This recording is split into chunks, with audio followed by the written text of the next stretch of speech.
Que a graça e a paz do Senhor seja conosco nesta noite. Irmãos, é um prazer voltar aqui a esta casa de adoração, agora com a família completa. Eu peço que a minha família se coloque em pé. Ali está a minha esposa, Veridiana, os filhos Esther, Davi, Arthur e Felipe.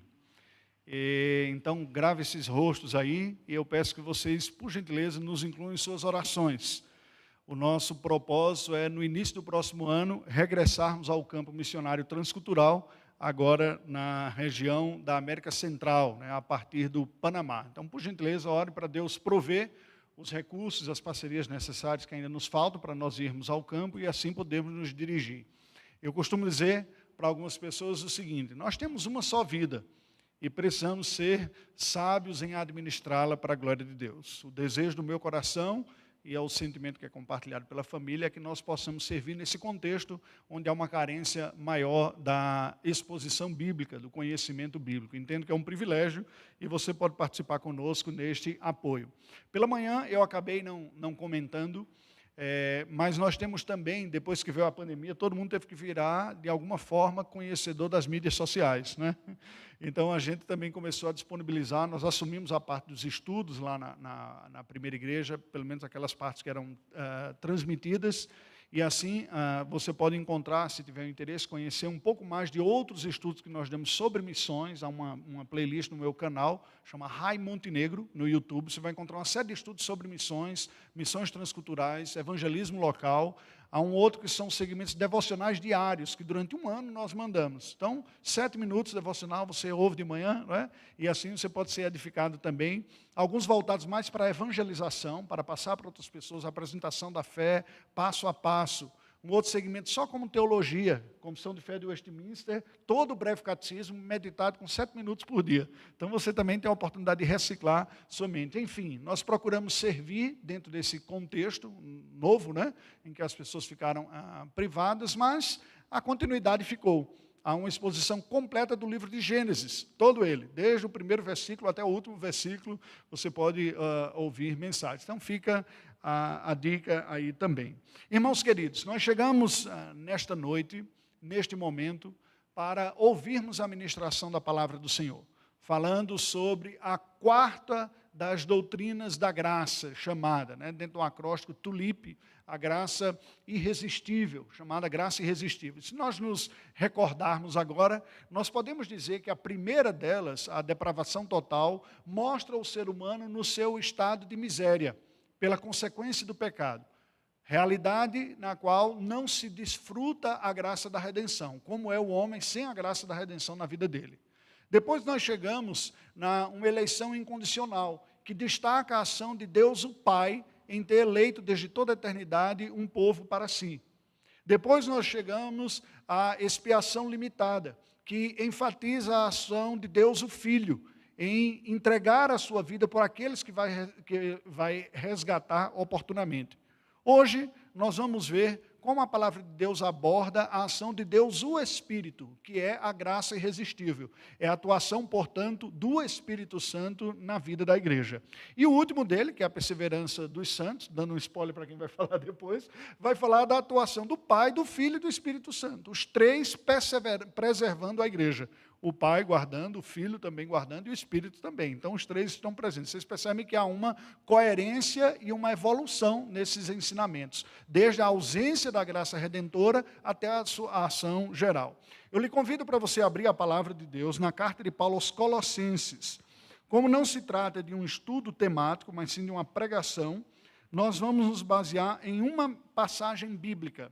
A passagem que inicia a carta de Paulo aos Colossenses, carta do apóstolo Paulo aos Colossenses. Deixa a sua Bíblia aberta aí, nós vamos ler oportunamente. Não é? Estes versículos aqui são expressões de gratidão a Deus pela operação da graça do Senhor na vida dos crentes de Colossos, ok? Portanto, nós vamos abordar o tema da graça irresistível a partir da oração de ação de graças que o apóstolo Paulo faz pela operação dessa graça na vida da igreja. É esse o recorte que nós vamos fazer, certo? Nós vamos ver como e por que o apóstolo Paulo dá graças a Deus pela operação da graça na vida dos crentes de Colossos. Vejamos, Paulo, apóstolo de Cristo Jesus, por vontade de Deus, e o irmão Timóteo, aos santos e fiéis irmãos em Cristo, que se encontram em Colossos, graça e paz a vós outros, da parte de Deus nosso Pai. Damos sempre graças a Deus, Pai de nosso Senhor Jesus Cristo, quando oramos por vós, desde que ouvimos da vossa fé em Cristo Jesus e do amor que tendes para com todos os santos, por causa da esperança que vos está preservada nos céus, da qual antes ouvistes pela palavra da verdade do Evangelho, que chegou até vós, como também em todo o mundo está produzindo fruto e crescendo. Tal acontece entre vós, desde o dia em que ouvistes e entendestes a graça de Deus na verdade, segundo fostes instruídos por Epáfras, nosso amado conservo, e quanto a vós outros, fiel ministro de Cristo, o qual também nos relatou do vosso amor no Espírito. Oremos ao Senhor. Ó Deus bendito, tua palavra acaba de ser lida nesse instante. Suplicamos a ti a iluminação graciosa do teu Espírito. Oramos em nome de Jesus. Amém. Carta do apóstolo Paulo aos Colossenses. Que igreja é essa? A igreja dos Colossenses é a igreja da cidade de Colossos, uma cidade que está hoje com o rearranjo da geografia, né? A cidade, é claro que ela não mudou de lugar, mas o nome da região mudou. Hoje é o país de Turquia, né? Está no oeste da Turquia, distante cerca de 130 quilômetros do Vale do Lico, onde Paulo ficou por cerca de 2 a 3 anos. E, a partir de Éfeso, semeou o evangelho naquela região. Pela manhã nós havíamos comentado um pouco sobre a atuação dele em Éfeso, não é? Então foi a partir de Éfeso, próximo ali, que Paulo semeou o evangelho naquela região da Ásia Menor. Porém, essa igreja em Colossos não foi fundada por Paulo, diferente da igreja em Creta, para quem ele manda Tito depois, não é? Muito provavelmente tenha sido por Epáfras, que ele cita aqui, como um dos que foi enviados por Paulo na sua estratégia missionária de semear o evangelho pelo mundo, mandou Epáfras àquela região. No entanto, como fruto da sua visão e do esforço missionários, ele toma conhecimento de alguns dados sobre aquela igreja e escreve essa sua carta em nome da equipe missionária. Veja que no versículo 1 ele diz, Paulo, apóstolo, e Timóteo, irmão. Então ele cita Timóteo também, que fazia parte desta equipe missionária, equipe ministerial, o corpo pastoral, que era também o corpo missionário que atuava a partir de Éfeso. Paulo, portanto, escreve à igreja em Colossos como sendo os destinatários, os santos e fiéis. Ou seja, aquelas pessoas que foram separadas por Deus para a fé em Cristo. Preste atenção que esta é a abordagem bíblica a esse respeito. A gente tem uma tradição católica romana que comunica à nossa mente a ideia de santo como uma pessoa sem pecado, não é? Ou como se tivesse uma piedade acima. Mas o primeiro sentido da palavra bíblica é separado. Na verdade, Deus é santo, sem pecado, porque Ele é separado do restante da criação que foi afetada pelo pecado. Ele é absolutamente santo. Quando Paulo está falando que a igreja é chamada de santos, ele está dizendo, foram pessoas que Deus separou para Ele. Separou, e Ele diz, santos e fiéis. Fiel, na nossa língua, tem a conotação de fidelidade, não é?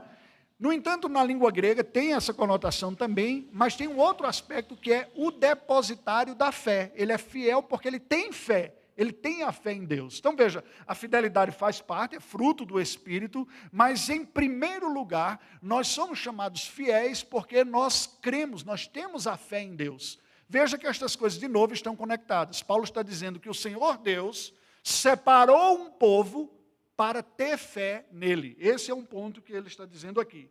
A eles, ele externa os votos pastorais, como é comum das saudações iniciais. Graça e paz da parte de Deus. Portanto, o apóstolo Paulo, logo depois dessa apresentação inicial, apresenta a Deus, como era costume no padrão de suas cartas, motivos de gratidão a Deus pela igreja de Colossos. E dentre esses motivos de gratidão, nós podemos dizer que está centralmente, ela está manifestando a gratidão pela operação da graça. John Piper, quando comenta sobre a tulipe, ele diz que os termos clássicos que nós conhecemos da doutrina da graça, às vezes gera confusão na cabeça de algumas pessoas. E ele propõe algumas pequenas reformulações, né? Por exemplo, a doutrina da depravação total pode comunicar às pessoas que o homem é tão mau quanto ele poderia ser, o que não é verdade. Ninguém consegue ser tão mal quanto poderia. Se fosse até o inferno, rejeitaria. O Satanás ia dizer, aqui tem concorrente, né? Então, assim, eu sou o pior. Não quero essa pessoa tão depravada quanto pode ser. A ideia está mais ligada à totalidade do efeito do pecado. Não há única área na nossa vida que tenha ficado imune ao pecado. É esse o contexto histórico da crise lá com os remonstrantes na Holanda e que levou a isso. Diz, olha, não teve nada que ficou isento do pecado, nem a vontade. Porque a visão oposta dizia que o pecado afetou tudo, mas a vontade é livre. Então, os reformadores disseram, não é bem assim, né? Posteriormente, a igreja na Holanda. Um outro ponto vai, expiação limitada. A palavra limitada dá a entender que é uma coisa curtinha, né? Pequenininha assim. Está limitada, ela não é tão... Só tem esse prato de comida aqui, só dá para comer um, né? Então está limitada a ração, né? Hoje não dá para dividir. Mas ele propõe, então, que seja a expiação eficaz, né? Aquela que alcança. E quando nós chegamos à graça irresistível, ele também pode comunicar aquela ideia de que quando a graça opera na nossa vida, nós simplesmente nos rendemos. E aí pode comunicar a algumas pessoas que o eleito de Deus não resiste. O que não é verdade, porque a Bíblia mesmo diz, não resistais ao Espírito Santo de Deus, não endureçais o vosso coração, como em Massá e Meribá. Vocês já leram isso na Escritura Sagrada. Então ele propõe que ao invés de nós falarmos de graça irresistível, nós falemos de uma graça eficiente. Veja que quando Deus está falando com Paulo, se referiu a Paulo, diz, Paulo, dura coisa é recalcitrares contra o aguilhão. Em outras palavras, resistires. Dura coisa é. A graça de Deus, que é eficaz, ela é eficaz para vencer a nossa resistência. Ouvimos o Evangelho em um dado momento, mas há um momento em que a força da graça vem de tal maneira sobre o nosso coração que nós não mais resistimos e nos rendemos. Há um hino que nós cantamos, eu acho maravilhosa aquela sentença que diz, vencido, ó Salvador, por ti, teu grande amor senti, vencido pela sua graça.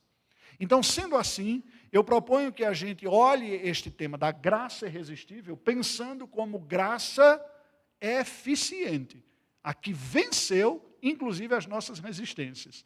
E é este sentido que penso que comunica bem a compreensão da passagem bíblica. Vejamos como Paulo vai apresentar isso. Primeiro motivo que ele está dizendo aqui, dando graças a Deus pela operação dessa graça vitoriosa, eficaz, como vocação eficaz, classicamente é o termo que nós vemos na confissão de fé e na teologia reformada.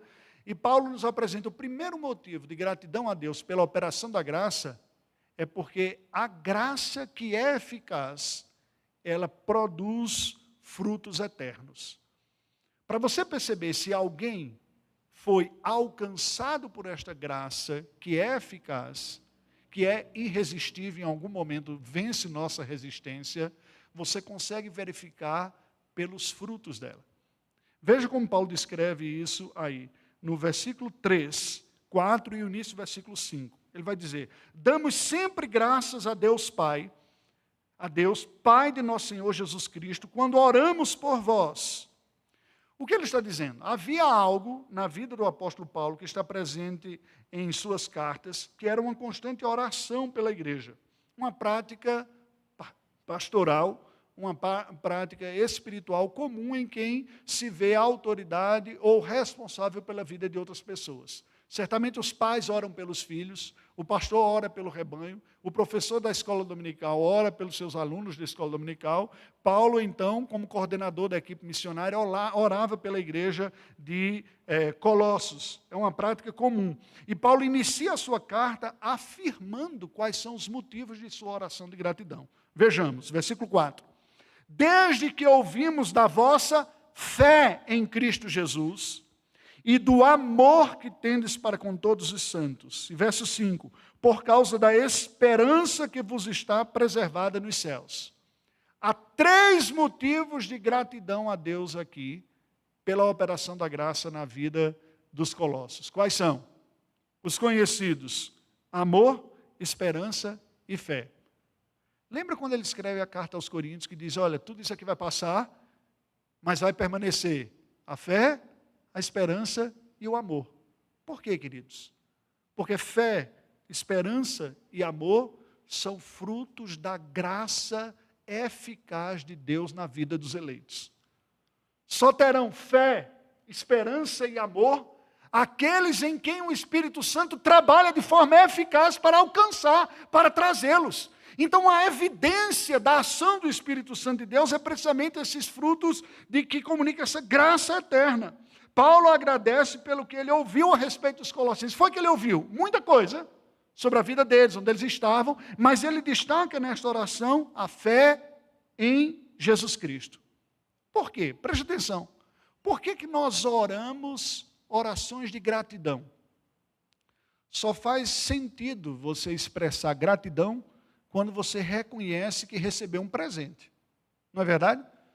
Se você tem alguma coisa que é fruto do seu esforço, você não vai agradecer o outro. Não, eu consegui por conta própria, não tem que agradecer ninguém não. Não é? Eu trabalhei, eu fiz isso aqui, por que eu vou agradecer para o outro que não fez nada por mim? Mas nós, como cristãos, agradecemos a Deus, porque nós reconhecemos que Deus é a fonte. Por exemplo, as orações comuns das refeições. Não foi você que trabalhou, recebeu o salário e comprou o alimento? A sua esposa, provavelmente, que preparou a refeição. Por que você agradece? Por causa da consciência que há no coração do cristão, que Deus é o provedor por excelência. Ele me proveu a inteligência, a saúde, a habilidade técnica, as condições do trabalho, as competências necessárias para que pudesse chegar até aqui. Ele deu a chuva para o campo, ele fez o alimento brotar, não é, e se desenvolver. E por isso nós agradecemos. Quando Paulo olha para a vida da igreja, ele não diz, eu parabenizo vocês porque vocês têm fé. Ele diz, não, eu dou graças a Deus pela fé. Escrevendo aos Efésios, ele diz, a fé que é um dom de Deus. Nós somos salvos pela fé, dom de Deus, não de obras para que ninguém se glorie. Portanto, a fé em Jesus Cristo é fruto da ação, da obra eficaz do Espírito Santo de abrir os olhos do pecador e enxergar a obra de Cristo e levar nós, pecadores, a crermos. Você crê em Jesus como seu Senhor e Salvador? Deixa eu dizer uma coisa, não é por sua mera capacidade, foi o Espírito Santo que lhe abriu os olhos. Isso é graça eficaz. Isso é graça irresistível. É quando a mensagem é proclamada e você crê.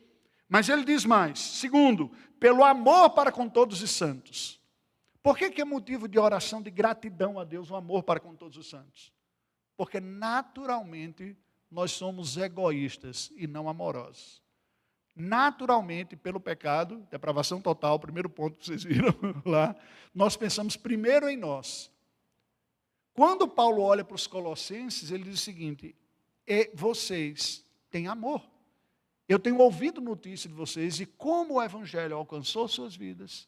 E agora vocês não são pessoas essencialmente egoístas, mas começam a demonstrar preocupação com os outros, o desejo de ver os outros melhores e serviço para com os outros.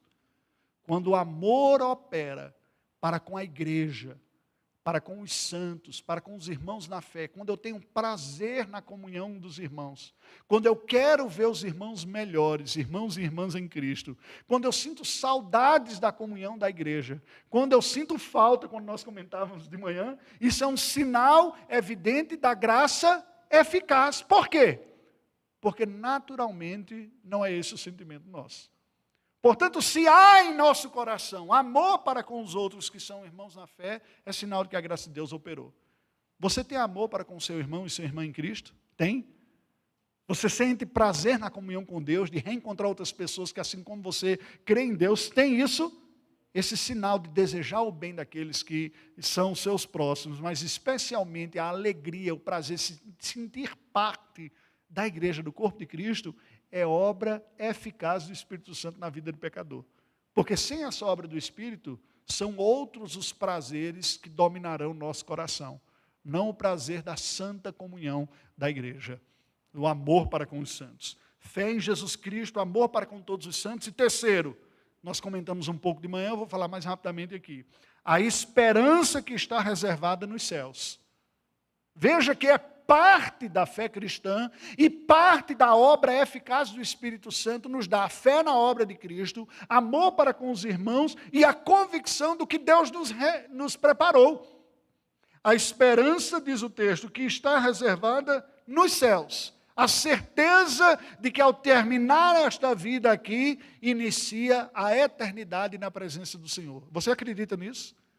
Que se sua vida fosse tirada de você hoje, isso não significaria para você o fim, mas na verdade o começo da eternidade com o Senhor. Acredita? Deixa eu dizer uma coisa para você. Isso é obra do Espírito Santo, convencendo eficazmente o pecador de uma realidade que ele não consegue ver, não consegue sentir, mas é absolutamente verdadeira. Isso é graça eficaz. Eficaz, trazendo essa fé. A definição bíblica de fé é precisamente isso, né? A fé é a certeza daquilo que não se vê, é a convicção dos fatos que não se enxergam. Aparentemente, próximo disso, né? Fé é melhor ler do que ficar falando de cabeça e ser traído. Ora, a fé é a certeza das coisas que se esperam, esperança. A convicção dos fatos que se não veem. É isso. Então veja que fé, esperança e amor são os motivos de gratidão de Paulo pela igreja dos Colossos, porque são evidências de quê? Da operação eficaz do Espírito Santo na vida de pecadores. Se você tem fé, se você tem amor, se você tem a certeza futura que nós chamamos de esperança cristã, é sinal de que o Espírito Santo operou eficazmente em sua vida. Esta verdade marca a igreja de Deus. Portanto, o que nós temos que pensar é o seguinte: nós como igreja, temos semeado a mensagem do Evangelho?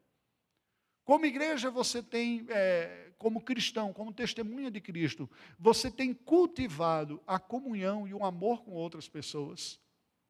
Como cristão, você tem visto fortalecer no seu coração e na sua vida a certeza da eternidade, ou lhe causa pavor o fim da vida aqui presente? Vejam que estas graças são possíveis serem experimentadas porque tem o Espírito Santo como uma fonte ativa. Por outro lado, nós podemos fazer o raciocínio oposto. Se há em seu coração fé em Cristo como Senhor, se há em seu coração amor, prazer na igreja, na comunhão dos santos, se há em seu coração a convicção de que seu destino é o céu, quando a vida terminar aqui, você foi lá, você vai para a glória do Senhor, isso são evidências da graça operosa do Espírito Santo eficazmente na sua própria vida. E por isso você deve o quê? Se orgulhar? Não. Dar graças a Deus, como faz o apóstolo Paulo, e louvar ao Senhor. Mas sigamos, a segunda parte do versículo 5 até o versículo 8, Paulo vai falar agora de outros frutos da graça do Espírito Santo, aqueles que nós vamos chamar os frutos do Evangelho. Por quê? Preste atenção que isso é importante aqui, antes de lermos os versículos. Se, como nós acabamos de ver, o Espírito Santo, quando opera eficazmente na vida da igreja, produz fé, amor e esperança, por outro lado, o Espírito Santo opera estas graças através do Evangelho, que foi a mensagem que ele inspirou. Há muita confusão no contexto da igreja latino-americana e brasileira em especial, pela emotividade típica da nossa cultura, de se falar de que o Espírito Santo está falando isso e aquilo em tal lugar, sentir o Espírito Santo falando isso, falando aquilo outro. E o Espírito Santo está comprometido com a palavra que ele inspirou. Ele fala pelo Evangelho. A mensagem do Evangelho é a mensagem do Espírito Santo de Deus. De tal maneira que o fruto da graça eficaz na vida é necessariamente o fruto decorrente da semeadura do Evangelho. E é por isso que nós nos empenhamos na tarefa de evangelização. Porque ao semear o Evangelho, nós estamos colocando os recursos que o próprio Espírito Santo usa para operar eficazmente na vida dos eleitos e trazê-los à fé. Olha como Paulo descreve isso, a partir da segunda parte do verso B. Ele estava falando do versículo 5, a segunda parte, sobre a esperança. Ele diz, esperança da qual antes ouvistes pela palavra da verdade do Evangelho. essa esperança da vida eterna, a certeza do que vai continuar depois da vida, como foi conhecido por essas pessoas? Como foi que o Espírito Santo comunicou eficazmente isso à vida dos colossenses? Foi de uma maneira mágica? Foi por um sonho? Foi por uma revelação? Foi por aquilo que se diz, olha, é assim que o Espírito Santo fala direto do coração? Foi? Não. Paulo está dizendo clara e textualmente, quando vocês ouviram a palavra da verdade do Evangelho, aos colossenses chegaram à certeza da glória vindoura pela palavra da verdade do Evangelho, porque é somente esta palavra da verdade do Evangelho que produz essas certezas. O Espírito Santo fala pela Escritura, porque a Escritura é a voz do Espírito Santo. Quando Pedro escreve sobre isso, ele diz que nenhuma profecia da Escritura foi dada por particular elucidação. Antes, homens santos falaram da parte de Deus, movidos pelo Espírito Santo. Preste atenção. Sabe qual é o grande risco que você corre quando você lê a Bíblia ou quando você estuda? É Deus falar com você. O curioso é que essa verdade tão simples e tão básica pode ser esquecida para aqueles que estão há muito tempo acostumados com a vida da igreja. Pode ser que a gente faça uso da Escritura quase como uma rotina, perdendo de vista que isso aqui é simplesmente a voz do Espírito Santo para falar conosco. Paulo então diz claramente aqui, vocês ouviram. Veja, o Evangelho que ele vai escrever aos Romanos dizendo que é o quê? O poder de Deus para a salvação de todo aquele que crê. Gente, preste atenção aqui. Porque a mensagem do Evangelho é o poder de Deus. O mesmo Paulo, quando escreve aos Coríntios, diz, a minha pregação, quando estive entre vocês, não constituiu de linguagem persuasiva, mas de demonstração do Espírito e de poder. Aí as coisas se fecham. O Evangelho é o poder de Deus para a salvação, porque é a voz do Espírito Santo trabalhando eficazmente na vida do povo de Deus. É o próprio poder do Espírito Santo em ação. É isso que ele está dizendo. Veja o versículo 6, continuando. Ele diz, esta palavra que chegou até vós, o Evangelho que chegou até vós, como também em todo o mundo está produzindo fruto e crescendo, tal acontece entre vós, desde o dia em que ouvistes e entendestes a graça de Deus na verdade. Meu querido, minha querida, preste atenção nisso aqui. Se uma das coisas que me causa preocupação no nosso contexto latino e brasileiro em especial, é essa dicotomia que a nossa cultura faz entre racionalidade e espiritualidade. Muitos segmentos que acham, não, eu estou sentindo aqui do Espírito Santo, é tudo aquilo que tem a ver com o que não é bem raciocinado. E coloca na margem do que não é espiritual a compreensão ou a reflexão. Sobre isso eu digo, tomando emprestado as palavras de Cristo para outro contexto. O que Deus uniu, não separe o homem. Porque o que Paulo está dizendo aqui é exatamente o oposto.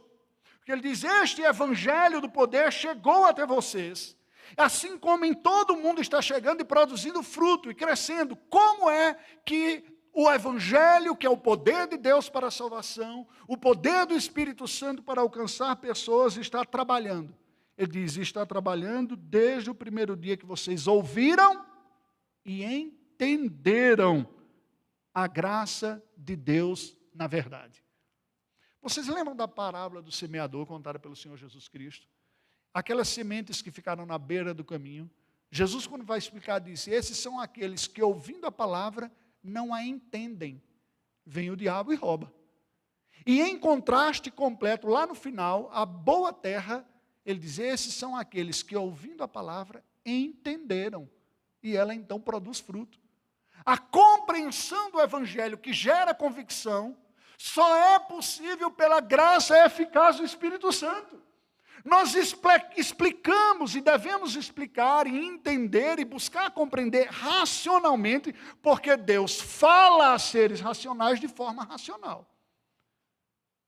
Nós não somos tatu, beija-flor, porquinho da Índia, porque a maneira de Deus se relacionar com as outras criaturas é conforme a natureza própria delas. De todas as criaturas, tem uma espécie que ele diz, vou criar esse povo conforme a minha imagem e a minha semelhança. Deus se comunica, Deus planeja, Deus executa os seus planos e se comunica com gente de forma racional. Nós não podemos cair na tentação de achar, está explicado demais, então isso aqui não é espiritual. Na verdade, o caminho é o oposto. Quanto mais eu entendo, mais graça do Espírito Santo eu recebo na minha vida. Quanto mais claramente eu vou sendo convencido por essas verdades, mais fortalecida fica a minha fé. Diz o texto bíblico, porque a fé vem pelo ouvir e ouvir a palavra de Cristo. Eu ouço e entendo. E Paulo está dizendo isso, está produzindo fruto aí em vocês em Colossos, mas pelo mundo todo. Gente, é impressionante, pelo mundo todo. Eu tive o privilégio de servir com a minha família por 2 anos lá na Albânia, e lá testemunhando como o Evangelho, em uma única geração, começou a se espalhar e alcançar pessoas num país que era comunista, fechado, igual a Coreia do Norte é hoje, era a Albânia há 40 anos atrás, era o país mais fechado do mundo, era proibido chegar lá, não havia a presença conhecida de nenhum único cristão evangélico. Quando caiu o socialismo no leste europeu e o país se viu aberto, vários missionários foram para lá e a palavra começou a ser semeada. E albaneses começaram a crer. E nós testemunhamos um período curto em nossa vida, uma igreja que tinha apenas uma geração. Estava passando agora para a 2ª geração. Por que isso foi possível? Porque o Evangelho produz os frutos da graça irresistível do Espírito Santo de Deus pelo mundo onde é semeado. É claro, como nós vimos pela manhã, no tempo próprio de Deus. Deus tem um tempo para cada um, não é? Para cada povo, para trazer os seus representantes. Mas certamente vem esse fruto. Portanto, havia uma certeza da parte de Paulo aqui, uma certeza com relação àquela igreja, de que onde o Evangelho chega, há salvação e frutos de Deus surgem e crescem na vida dos pecadores, conforme o plano eterno do Senhor, no kairos, no tempo oportuno de Deus para a vida de cada um. Isso ocorre no mundo, a mesma coisa que estava ocorrendo lá com os colossenses, que ocorre aqui também. Quando foi que você creu no Evangelho? Quando a mensagem do Evangelho chegou na sua vida? Quando ela fez sentido? Algumas pessoas ouvem a mensagem cristã durante anos e não se rendem, até que a graça eficaz se mostra irresistível. E a pessoa diz, eu não aguento mais, eu acredito. Outros permanecerão resistentes. Nós não sabemos quem são aqueles que serão alcançados. Mas a verdade que Paulo está dizendo é o seguinte, onde a igreja nasceu, onde a igreja está presente, isso foi fruto dessa operação graciosa e eficaz do Espírito Santo de convencer pecadores desta verdade. Você entendeu e creu. Versículo 7, Paulo continua. E ele diz... ele então apela à experiência dos colossenses e diz no versículo 7, segundo fostes instruídos por Epáfras, nosso amado conservo, e quanto a vós outros, fiel ministro de Cristo Jesus. A experiência dos colossenses, dizem os exegetas, os comentaristas do texto bíblico, provavelmente tenham começado por Epáfras, como ele diz, por isso que ele cita aqui. Epáfras, que era um nativo de Colossos, era alguém que creu, veja o capítulo 4, versículo 12, me permita citar aqui. Saúda-vos Epáfras, que é dentre vós, ou seja, dentre vocês colossenses, servo de Cristo Jesus, o qual se esforça sobremaneira continuamente por vós nas orações, para que vos conserveis perfeitos e plenamente convictos em toda a vontade de Deus. Olha que história linda a história da igreja de Colossos.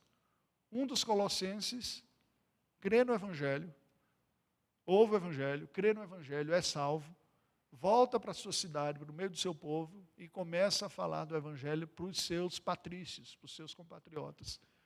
E outros começam a crer. E esta informação é recebida pela equipe pastoral e missionária de Paulo, que depois diz, vamos coordenar esse trabalho aí, e vamos orientar esta igreja para se desenvolver. Mais e mais. Foi o que ocorreu aqui. O versículo de número 7, Paulo descreve Epáfras como conservo. O que é o conservo? né, é aquele que é servo junto. A própria língua portuguesa coloca assim, ele está servindo junto. Lembra pela manhã, quando nós explicamos o texto, a palavra grega para servo, que é escravo? Pois bem, com servo é sindulo. Se doulos é escravo, sim é com. Sincronia, está junto. É aquele que é escravo junto comigo. É servo juntamente comigo. Para vocês, colossenses, ele é um serventuário, um ministro, um dispenseiro. A palavra que ele usa é a palavra diáconos, de onde vem a palavra na língua portuguesa diácono, que literalmente significa aquele que serve. Qual é a lógica aqui? Preste atenção. Ele está dizendo o seguinte: Epáfras ouviu o evangelho, creu no evangelho e foi salvo, mas não ficou com o evangelho retido para si. Voltou para o seu povo, para a sua cidade e compartilhou, serviu, ministrou, distribuiu a mensagem do evangelho entre vocês, como nós temos feito. Ele é servo do reino de Deus e do evangelho, como eu também sou. Preste atenção. Lembra que pela manhã eu falei e pedi orações para vocês, disse: olhe para a nossa família, porque nós estamos saindo de um contexto de uma igreja estruturada, onde tem muitas pessoas capacitadas para ministrar e tudo, e, no certo sentido, consumidores da religião, e vamos reiniciar um trabalho missionário em que todos nós temos o desafio de aprender, na prática, de novo, a ser conservo. Não é um privilégio e uma responsabilidade exclusiva de quem foi ordenado ao ministério. Reverendo Sandro, o pastor de vocês, é um privilégio, uma responsabilidade de quem é cristão, como tinha sido com Epáfras. Eu conheço o evangelho, eu posso compartilhar o evangelho. E eu faço isso para obedecer a Deus, mas faço isso com o meu coração cheio de expectativa, de que Deus use o meu testemunho, o meu conteúdo, falando fielmente a mensagem do evangelho, para que alguém mais, que Ele já preparou, venha também crer e ser salvo. Epáfras também deu o seu relato sobre o fruto do amor verdadeiro que ele percebeu nos colossenses convertidos. Ele passa depois para a equipe e diz o que Deus estava fazendo. Qual é o ensino que nós vemos aqui? Embora não tivesse sido ele mesmo, Paulo ou Timóteo, quem ficou como pastor em Éfeso, mas tendo sido não o plantador da igreja em Colossos, foi provavelmente Epáfras. E essa atuação foi fruto da visão e do esforço missionário da equipe. Epáfras creu, e ele disse: por que você não volta e prega o evangelho lá? Ele então volta em obediência a Deus, vai fazer a obra missionária e surge a igreja aos Colossenses. Queridos irmãos, o que é que nós temos que pensar aqui? O testemunho do evangelho é uma responsabilidade da igreja, mas o testemunho do evangelho é o meio que Deus designou para fazer a sua igreja crescer. Crescer não apenas no conhecimento e na comunhão com o próprio Deus, mas crescer como dimensão e presença pelo mundo. E todos nós somos chamados a participar disso. O que nos leva a fazer essa tarefa não é propriamente a nossa habilidade de comunicar, mas a profunda convicção de que o Espírito que inspirou esta palavra é o Espírito que ilumina esta palavra e convence eficazmente e irresistivelmente aqueles que são de Deus, eleitos de toda a eternidade, que foram objetos do sacrifício de Cristo na cruz do Calvário, para no Kairos, no tempo certo e oportuno, serem atraídos eficazmente e irresistivelmente por esta mensagem e se tornarem cristãos e parte da igreja de Deus. É esta a segurança. E é este o privilégio que nós temos. Portanto, encorajo vocês, à semelhança de Epáfras, da igreja em Éfeso e a igreja em Colossos, a serem fiéis semeadores do Evangelho de Jesus Cristo. Não pense que isso é uma responsabilidade exclusiva dos ministros da palavra, os pastores, dos oficiais presbíteros da vida da igreja. É claro que cada um de nós vai testemunhar na medida do que tem, porque nós só entregamos o que temos. Mas se o que você tem foi suficiente para salvar a sua alma, o conhecimento que você tem no Evangelho foi suficiente para salvar a sua alma, dá para salvar mais almas. Você concorda? Se aquilo que você creu, diz: então eu criei e foi salvo. Então o que creu e foi salvo pelo que creu, esse conteúdo foi capaz de salvar você, é capaz também de salvar outro. Por quê?